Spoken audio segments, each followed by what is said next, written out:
Hi everybody, this is Mike Oppenheim, and you are listening to Coffin Talk, Interviews with the Living, a weekly podcast that explores how our views on death affect the way we live our life. And this week we have our very first ever returning guest. He's a personal close friend of mine who I met in the fall of 1999 at the University of Pittsburgh. His name is Chris Davis. He asked to come back on, and he's a fan of the show, and I was delighted to have him come on, and I figured it would be a great honor to let him be my first ever returning guest. So without further delays, Chris, how are you doing? I'm great. I'm exhausted, but I am great. Yeah. And so what would you say is your moral philosophy? I don't want you to give it a name, but how would you explain that to you have a son, what would you say if he asked you, what's your moral philosophy, Dad? Well, I think, so last time when I was on, we were talking about how generally when you do a good thing, it feels good. And generally when you do a bad thing, it feels bad. We kind of regard that as being neurotypical, moral typical, maybe. I don't know what we're going to call that. I like that. But for people whom that's not true, we have names for that, like sociopathy, right? Mm-hmm. We actually label when that's not the case, that we take it so for granted that it's the norm. So my general moral philosophy would be, listen to that. That's probably hardwired down in there somewhere, and we're going to get to that too, for important reasons at kind of root level. Yeah. Actually, this is going to spark the weirdest question ever, but you and I went through a very not great divorce at the same time. Oh God! Yes, we are blood brothers. The result of this for anybody listening. And it's probably not suggested by any attorney that you and I get into the weeds or the details of either one. But I would say that both of our relationships, when we were in them, were testing our ability to listen to that very device. And I realize that this could be misinterpreted. I'm not saying that we were both tempted to do awful things. What I'm trying to say is that we kept trying to give the benefit of the doubt to someone who clearly didn't deserve it for way longer than we should have. You, I would say, even longer than me. So, and first of all, do you agree with that assessment? Oh, absolutely. I think that we were, because again, especially in that regard, I think we're very similar. Mm-hmm. We see a moral responsibility to extend that benefit of the doubt. Yeah. And I still think that we all should have that. And I still don't even think that, I think I'm still about the same way. I don't think I've become, measurably more callous, but I would at least say that if I have, I would be saddened by that. Yeah. Yeah. And so how, but there is something that does change, for me at least, which is to listen, what you just said, your advice, which is since that's hardwired to listen to that. So I'm curious, do you feel like you're much better, not much better, that's a terrible way to ask it.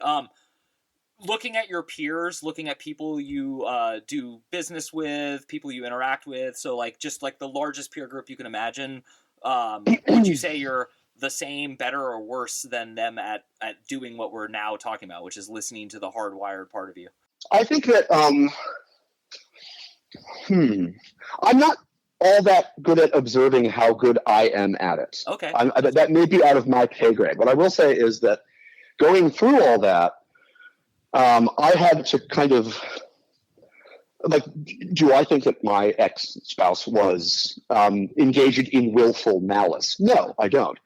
I think that there were things in her upbringing and her personality and whatever that made her not very good at doing that. And usually that's coming from a place of weakness, not from a place of willful malice. Mm-hmm.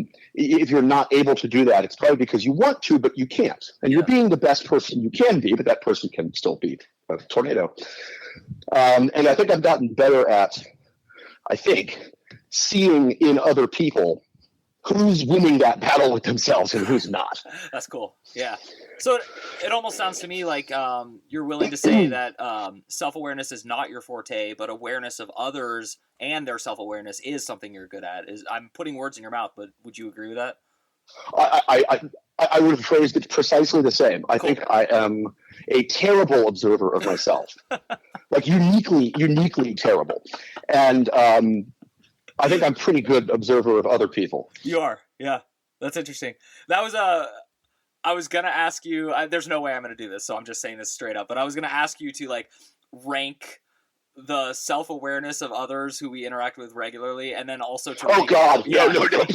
no, I'm not going to. But it's just like, what's funny to me is I would trust your subjective, objective opinion of all of us, and what I'm really interested in recently, in like recent years, is like reputation awareness and the ability to change your reputation and why you want to do that. So like a quick throwaway. That's interesting. Let's talk about that. Yeah, so I wanted to bring it up with you because we have tracked since 1999. That's when we met at the University of Pittsburgh. My reputation at Pitt, and then also in the fraternity you and I were in, was very different than my reputation with any person I would meet today, let alone people I went to high school with and blah, blah, blah. So my point is, like, sometimes I get almost a case of, like, split personalities when I'm, like, dealing with how different my reputation is with different people I meet, and yet all of them would describe me the same way. So I'm curious, like, do you feel like your reputation precedes you, and do you often like fight against that, or how do you deal with your reputation?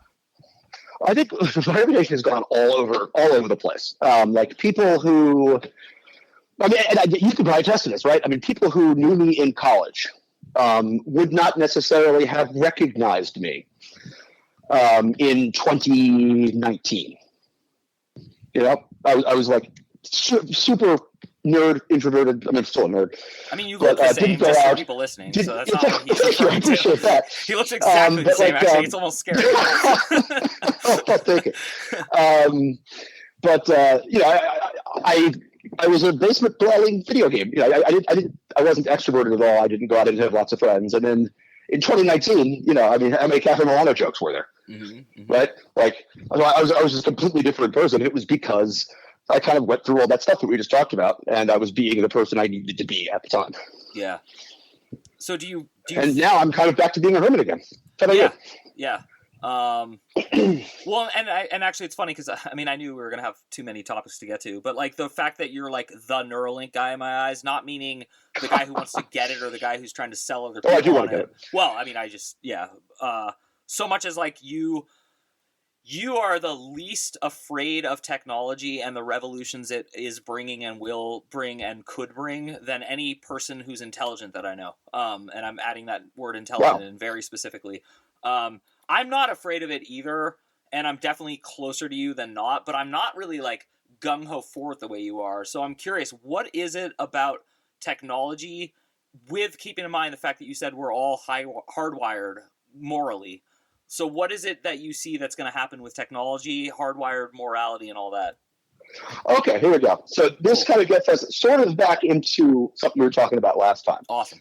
Which is like, you know, creationism, constructed reality, stuff like that. And this is not a simulation theory bent. And this isn't necessarily even I thought this is how the world worked 3 years ago, and I think here's how it works now.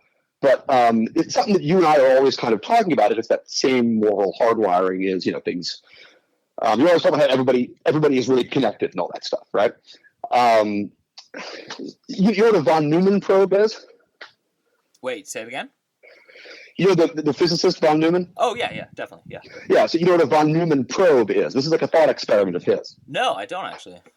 Not at all. So, you know, the idea is that any super advanced civilization, like super advanced starfaring civilization, would almost certainly have guided their own evolution at a certain point and become fully synthetic, just because with the vast distances between places and the time involved in interstellar travel, being biological isn't ideal. Okay. It's way better if you can just, you know, put yourself on sleep mode like a laptop, right? Yeah. And then you don't care. And then you don't care about faster than light travel. Mm-hmm. So a civilization like that wouldn't be building UFOs and zooming all out over hell's half acre. They would just seed asteroids or something with some kind of proto-matter and fling them out and wait millions of years for stuff to happen. So, like, the theory that so a von Neumann probe is really a self-replicating device, let's call it. But like, if you had that sort of biological kernel, and like that's where the entire biosphere came from. Okay. Because remember, like, they found microbe-sized fossilized life on Mars. Mm-hmm. Yeah, I do. Yeah, same idea. So it looked an awful lot like something you'd find here. Mm-hmm. If that's how some civilization is propagating itself, then we probably are all connected. We probably are all eventually meant to take the shape of our creator, Wow. and then basically phone home and be like, we're at maturity. We're going to go start making more nodes now too. Wow. This is competing with the car ride we took. I love this. Like, yeah, so like you always say we're all connected. And I was saying in the chat the other day, like I've got this thing about this it's exactly like what you're talking about with some of the experiential stuff. Yeah. It's a different angle on it. Yep. But the outcome is exactly the same. Yeah. And those two aren't even mutually exclusive. So what you feel in those experiences could be because of that. Yes. There could be some meta RNA, meta DNA thing that is a common couple of lines of code way down at root level that makes everybody sort of intercompatible, because we're all eventually here to do the same thing, which is make ourselves into our whatever our eventual. Like I bet even the designer of the foundation probe wouldn't know what the probe's going to encounter, so it wouldn't know how it's going to evolve. It knows what it's going to be, but how it gets there is probably not knowable even to the creator. Wow, so we can all still seem random, but we will be the same thing. And right now we're at the tool making phase. We're the worker ants. We're making the technology that enables that to happen. Yeah, it's so interesting. There's two things I'm always arguing in my head when I have fake arguments with people who hate the way I view the world, which is the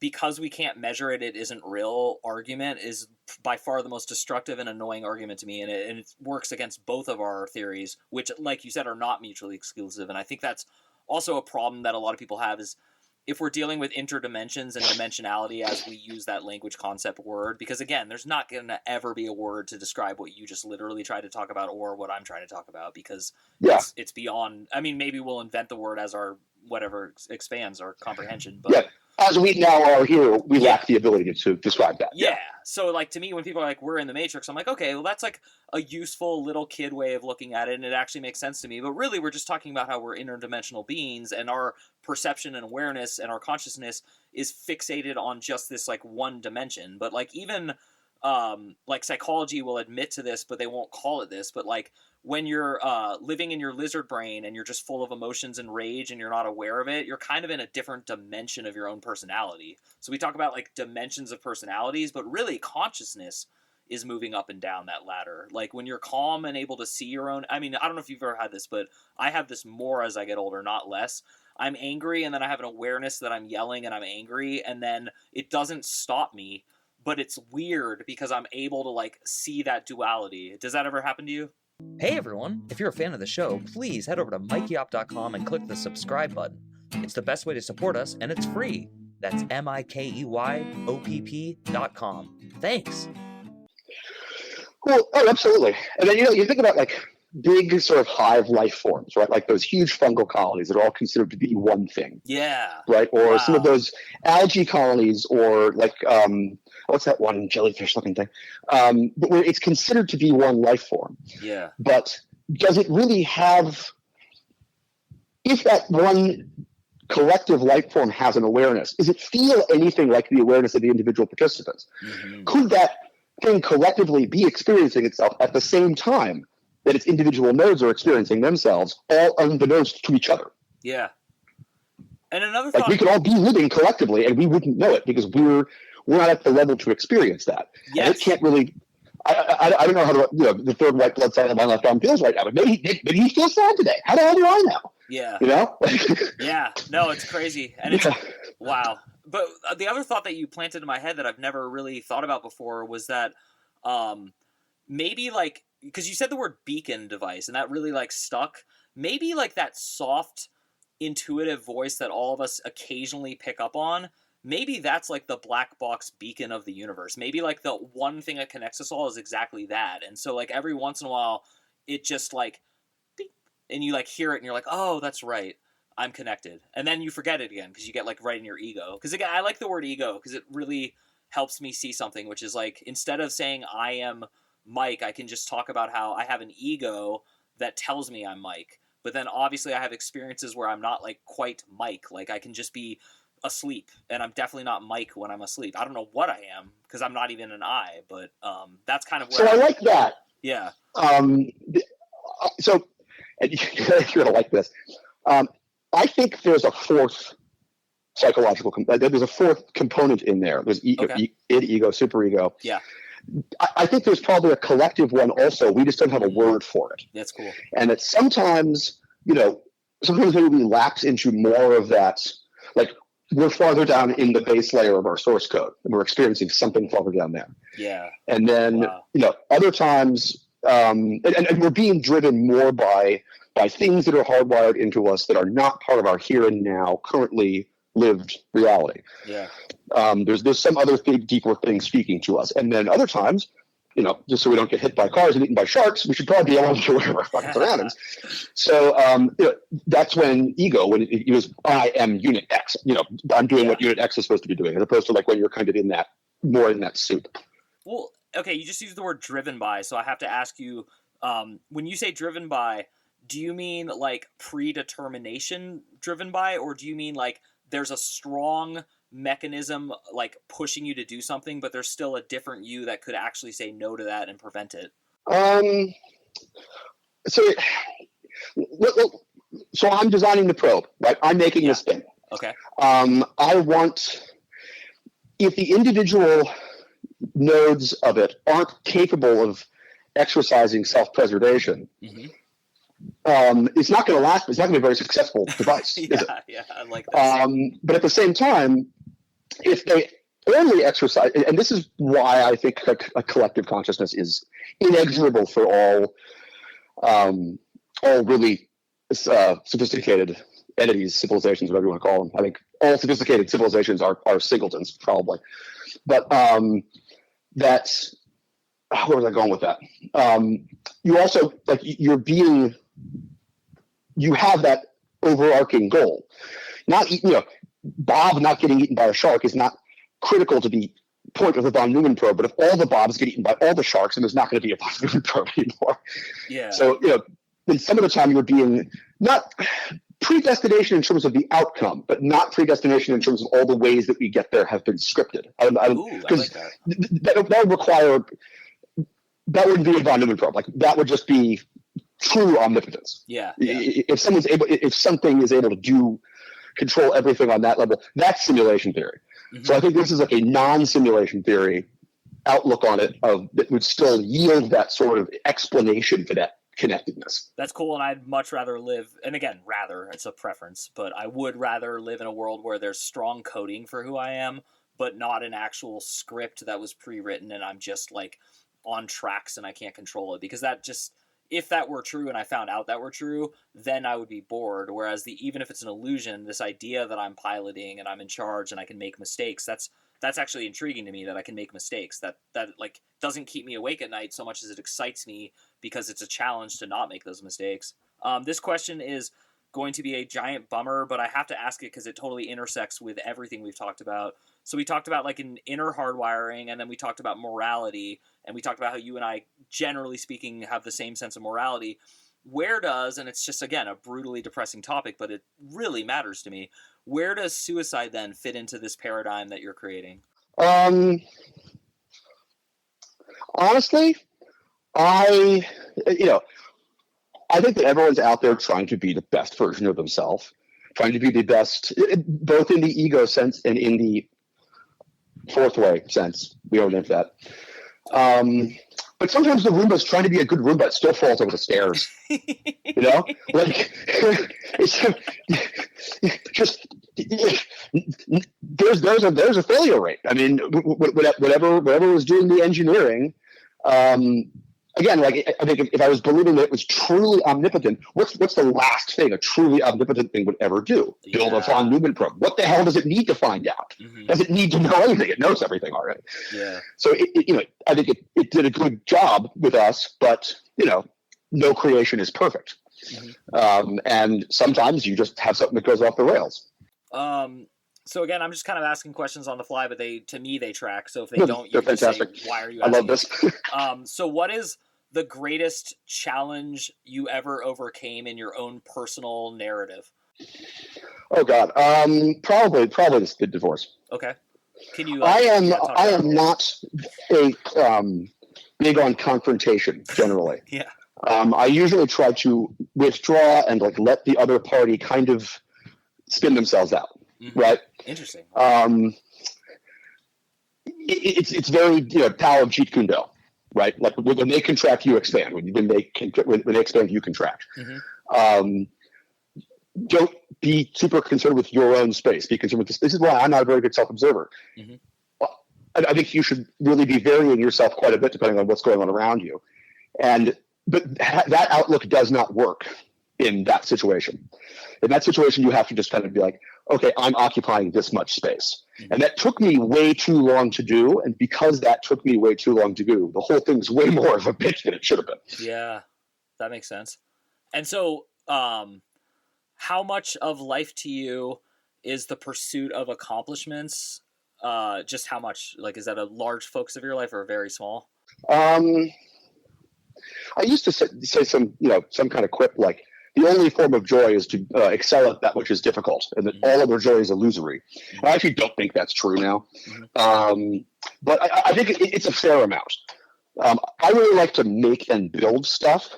And I'm learning that more about myself the older I get. Is I especially like that kind of creative accomplishment, especially like engineering side kind of stuff, which in my case is usually software related because I'm in like real estate tech, right? Yeah, totally. But it could also be building a birdhouse or something. I can't sit on a beach and just like vibe. I can't do it. I cannot do it. Not for 2 minutes. Can't do it. If you were in my office right now, you'd see a 3D printer. You'd see 9 million books, a whole bunch of crazy Lego. I'm always doing something. So, and like that is kind of all accomplishment driven. So yes, I would say it figures very much in. But I also think that like, what kind of accomplishments are we talking about? Like the kind of like resume studying accomplishments? I don't care so much about those. I want to accomplish something that feels like an accomplishment to me, whether or not the rest of society agrees or not is kind of not the point. No, that's cool. That makes sense. It's like a dance like no one's watching kind of thing, but maybe you care exactly. about, learning how to dance. Or just be so autistic you can't even tell them anybody's watching. Okay, and then what about like you're really smart and you have a really good take on like how much people lie and how much like BS is out there, but also you're a huge fan of watching documentaries and reading books on history. And so I'm always confronted when I talk to you or our other mutual friend who's really into history, because I always loved history, and then I very abruptly got really bothered by the fact that I like see modern history books being written because of my indexing job, and I just see how much of it is like totally subjective and BS. Like I would never say that like the events of the late 90s happened the way like 3 different textbooks I just indexed say they did. So I'm curious, like I know you see that same thing, but you still have like a very like much more fervent approach to reading and gobbling it all up. How do you deal with that divide, that cognitive dissonance? So this kind of gets back into my, I think I've mentioned a couple minutes ago that in my opinion, all, should any exist, all hugely sophisticated civilizations are probably sophisticated entities. They're probably a singleton. I think right now in the point of the program that we are in, or specifically the point of the program that we have been in, of the probe program, is that you needed a lot of redundancy because you weren't very far along in the program's development. And it hadn't really come together yet. It was more isolated nodes. You've got people hunting and gathering in a jungle somewhere. And like individual unit level sapience was very important for the survivability of the individual unit, ergo the overall success of the program. I think we are rapidly getting to the point where individual unit level sapience is bad for the species. Yeah. Wow. Either it's bad or that doesn't mean that we should all become like post-sapient or something, but it needs to start becoming collective because at some point you've got all these individual things with their own agendas. And if the program is a well-written program, it would anticipate that. And part of the development would be getting rid of that because otherwise it eats the program in like the third act. Well, so like, this is an increasingly hilarious and alarming thought I've been having as I watch American politics in September of 2024, and also just global politics. But democracy is like the least democratic thing ever, even though it's defined as democratic. And what we're talking about, like this individuality is actually threatening the species. So how do you tie all that in, like populism movements and individuality, and then especially democracy? Because you sound like a monster, not you, Chris, but like anyone who says like, oh, we should drop this democracy thing. You sound like a monster, but if it's tearing us apart, then it's really not a monstrous idea. Yeah. So, I think I know I've mentioned this in our other conversations, not on here, a billion times, but and this is part of. I didn't mention this in our last Neuralink conversation. I don't want to make this about Neuralink specifically, but I think it's something the species does have to do eventually. Yeah. And that's just the word everybody knows. We are all out there producing lots of information. Because it's no longer like two guys with a printing press or three TV stations in the 50s.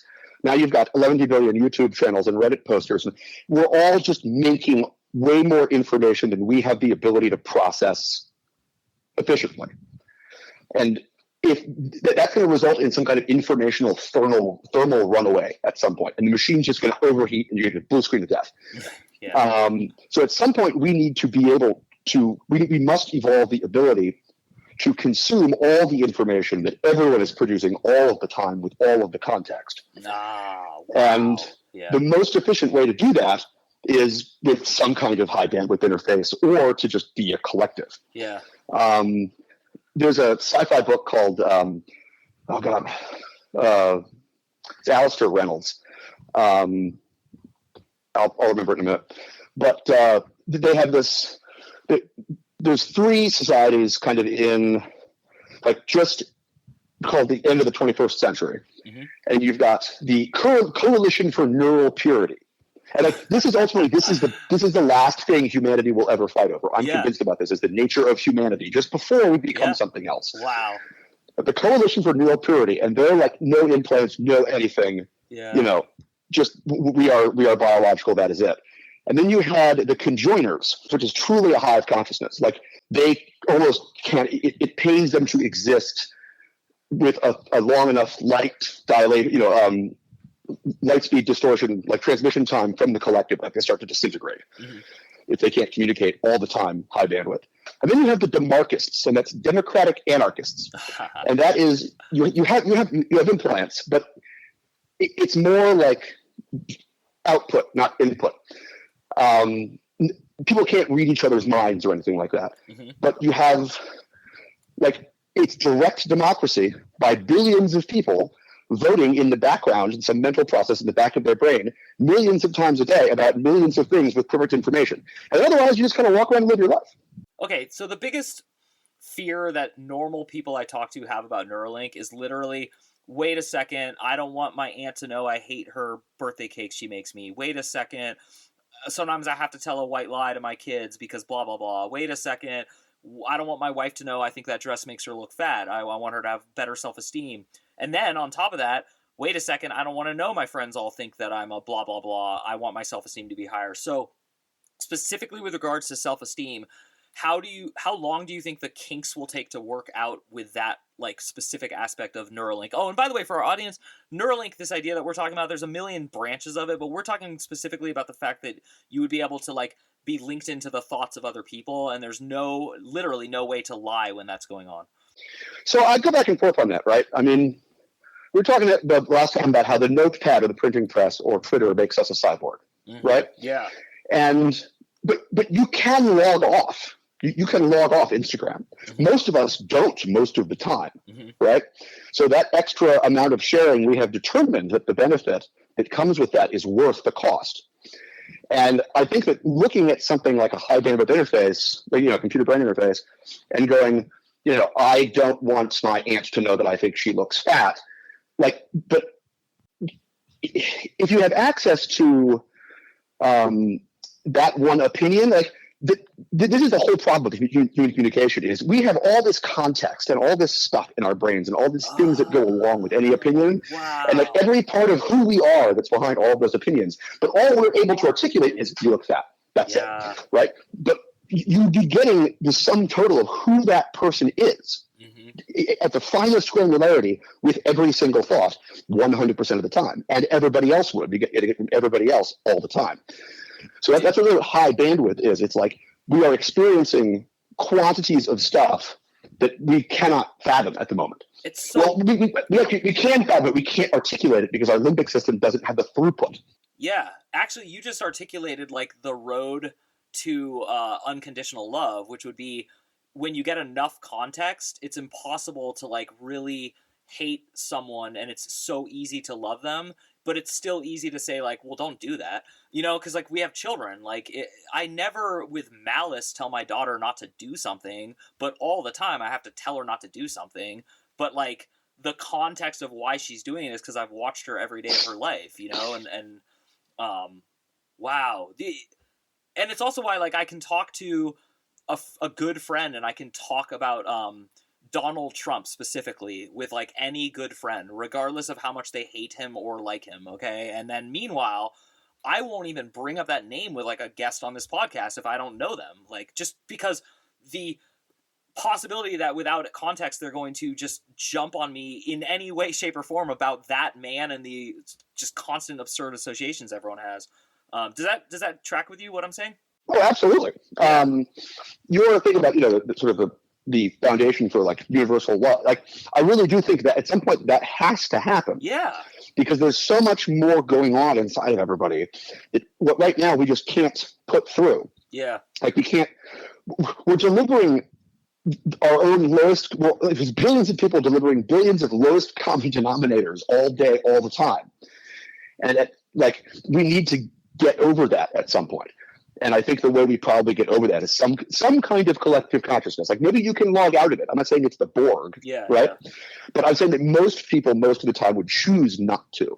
Well, and you also just made me think, like if I was writing a sci-fi book, I would like this modern culture that's going to have the haves and the have-nots with Neuralink. Revelation Space. That's the book. Sorry. Cool. No, it's good. I'm glad you mentioned it. But the Neuralink Club. At some point, they're going to obviously legislate, like, well, you can't run for politics unless you have Neuralink because we don't want you and your ego destroying the very fabric of, like, collectiveness that we're bringing together. So it is going to be a weird, like, there's definitely just going to be a point where they're going to say, well, you don't have to. It might be similar to the vaccine era of the. No, I think, like, honestly, the worry in that is that kind of war I was talking about, like those factions, right? Yeah.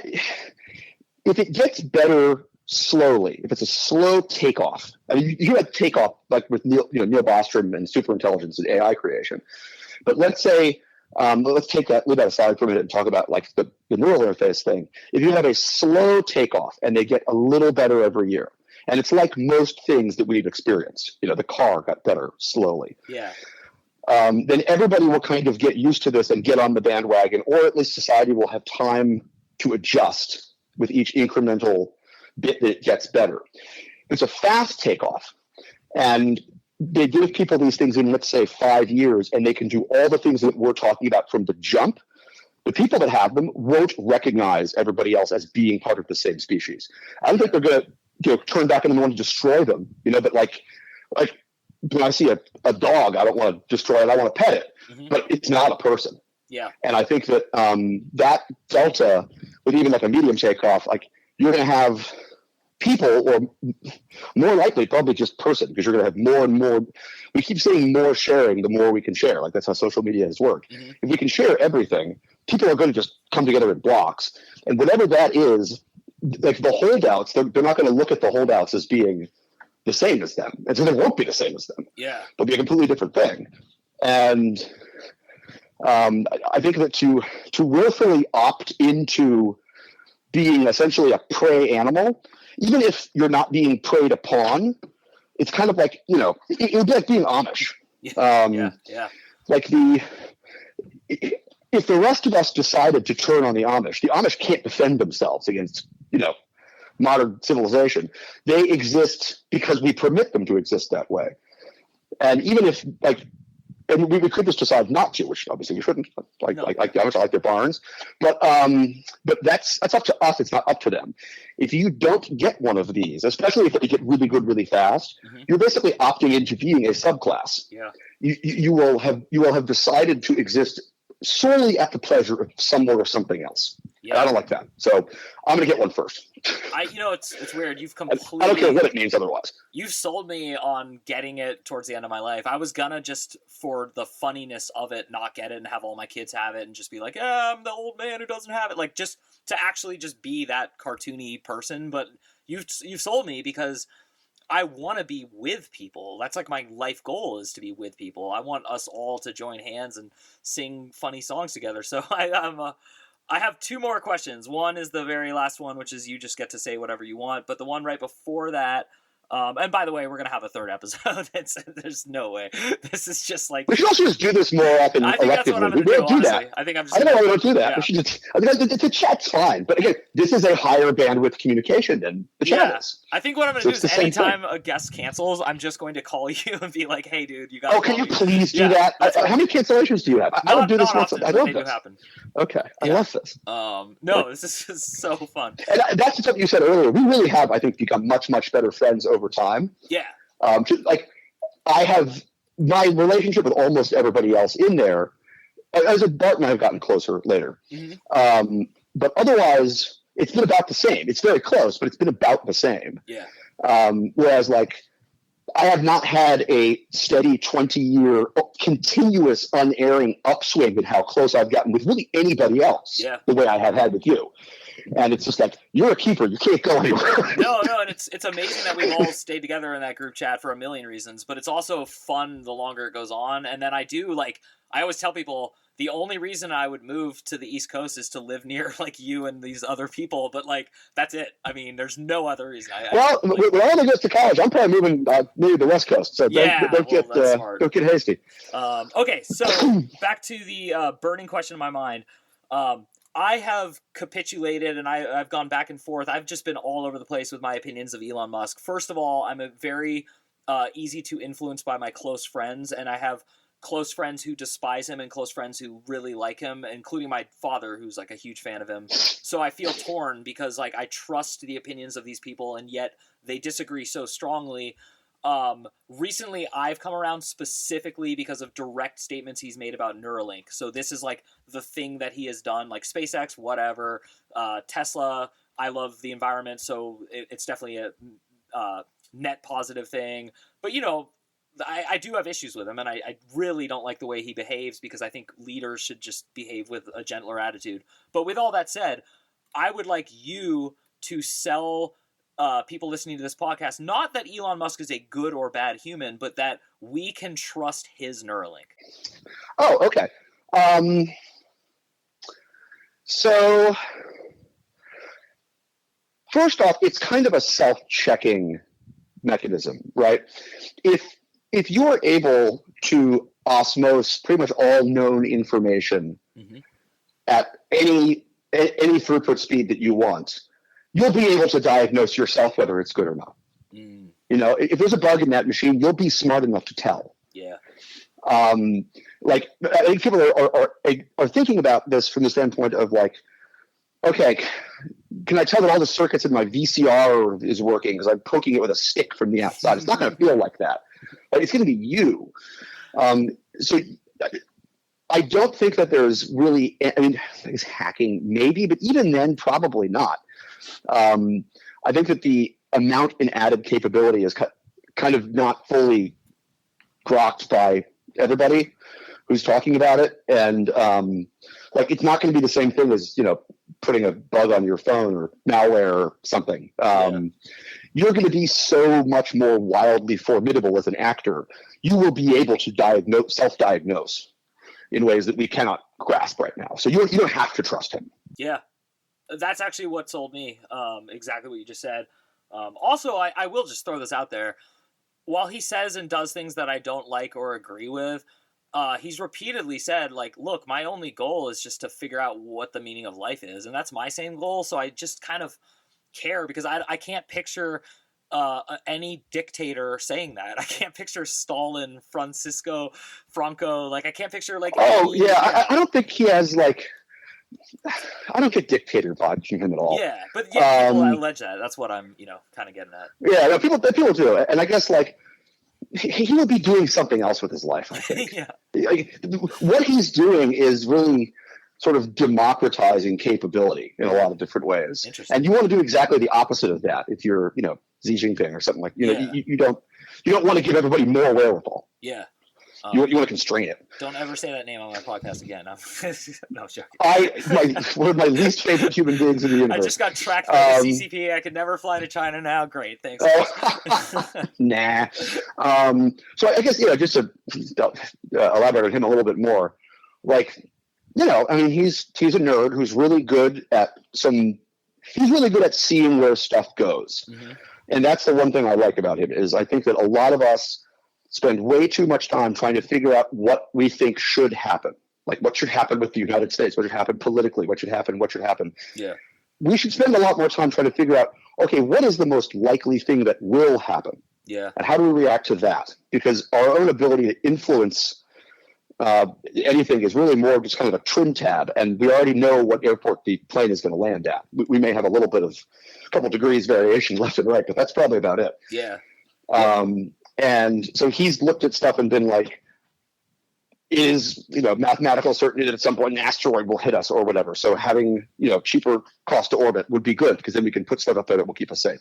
Yeah. Or at some point we're going to have, and this is why I think he bought Twitter, although, oh God, I don't know, man. Like he's jumping the shark on it. Seriously. Yeah, seriously. But is that informational thermal runaway. Like I got that phrase from him verbatim in some interview somewhere. Yeah. Where it's like, you've got to get a handle on this or it eats civilization. We will eat ourselves with our own informational runaway and our own, putting ourselves at odds just by virtue of being able to pick any narrative you want, because now all of a sudden there's a billion narratives way before an AI kills us. Will kill us off that way. Totally. Oh my God. Yeah. I so we just can't do that. But then I think he also is kind of like, I think he says a lot of really dumb lately. Yeah. No. But like his broader efforts of trying to get the species from A to B, I think are well placed.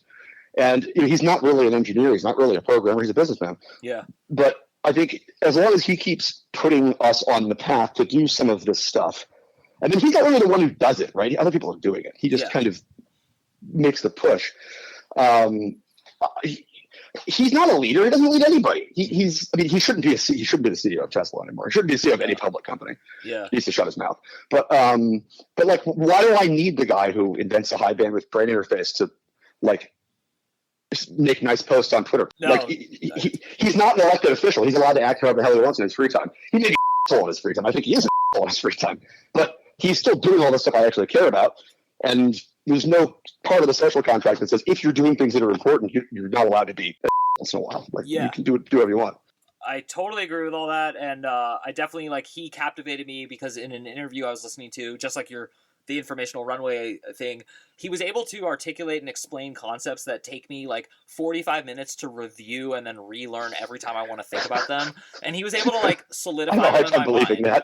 That. No, he really he was able he just heuristic is like a mental shortcut to something, and he was able to give me heuristics for like 3 concepts I have trouble keeping down. And it's I can't really get into it because it would just bore the audience. But understanding why the moon appears further away than closer is like easy or hard depending on your brain, but like memorizing it isn't the same thing as understanding it. And so Elon Musk as a teacher, as a speaker, is able to teach my personality better than like most people I've ever encountered. So that just blew me away as far as just like a skill he must have, and that also must enhance his ability to do business with people. I always give my guests the last word, so just what's something that you were dying to share that you wanted to come on the podcast and talk about? That I'm really happy we're doing this again, and I hope we do it more often, and I hope we talk randomly on the phone a hell of a lot more often than we do right now, which is not at all.